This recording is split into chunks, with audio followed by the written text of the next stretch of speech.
Welcome to Landlord Television. We've got something really special for you tonight. But without further ado, here's a top 10 list of the things you have to have in your lease. Because after all, a good lease helps make good tenants. Hey Reve, John Raftery in 301's lease is expiring in 60 days. I'm gonna go tell him that we're gonna renew him for 12 months with a huge rent increase. Wait a minute. Notices of renewal and rent increases must be in writing with proof of service. Call me with any questions. Hey Todd, John Raftery in 301 is moving out in 30 days. He just told me. Great, right? It's not great unless he put it in writing. Notices to or from a tenant need to be delivered in writing and signed by the person delivering the notice. If you have any questions, call me. You've just been informed that water is leaking into Unit 201. Because this is an emergency, you may enter the dwelling unit without giving advance notice to your resident. If this was not an emergency, you would be required to provide your resident with reasonable notice of your need to enter the dwelling. In Virginia, this is 24 hours notice. In Maryland and DC, this may vary, so please give me a call with any questions.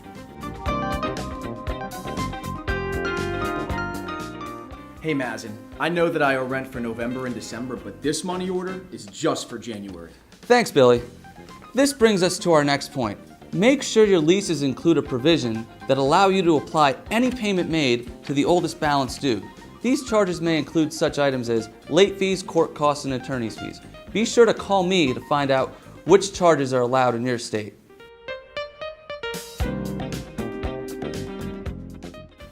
James, here are my keys. The apartment's yours.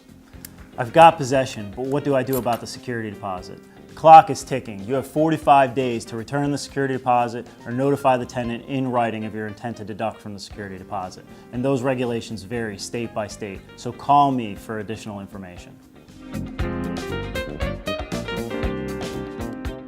I'm really excited about working at the property. We're excited to have you. Are you also moving in too? Yes, I can't wait. Great, let me go grab a lease agreement. Hold it right there.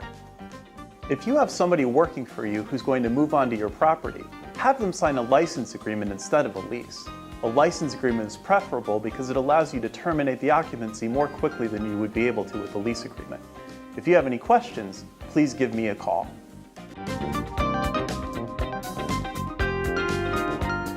Hi, this is John Raftery. This is the only serious segment that you'll see as part of our top 10. The segment has to deal with licenses, leases, addenda, and of course, addendum. We can help you select the correct document to document your deal with the tenant, whether the tenant is moving out early, is adding someone to the lease, or is otherwise agreed to pay you some money. So let us help you not look silly in court, not having the correct documents at your disposal. Thank you.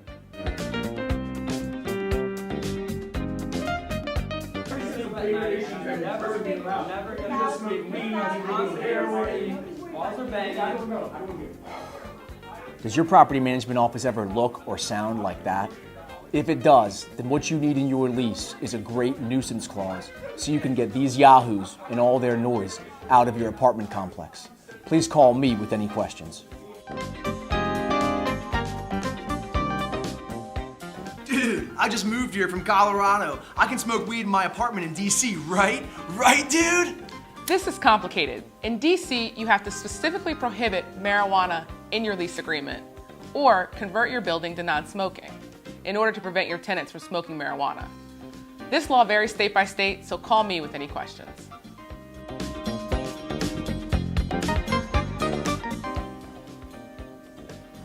I'm sure you noticed my DC flag.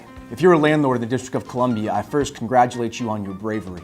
Second, I remind you that your leases must include a provision that permits you to file a lawsuit against a tenant for failure to pay rent without first issuing a notice to cure or quit.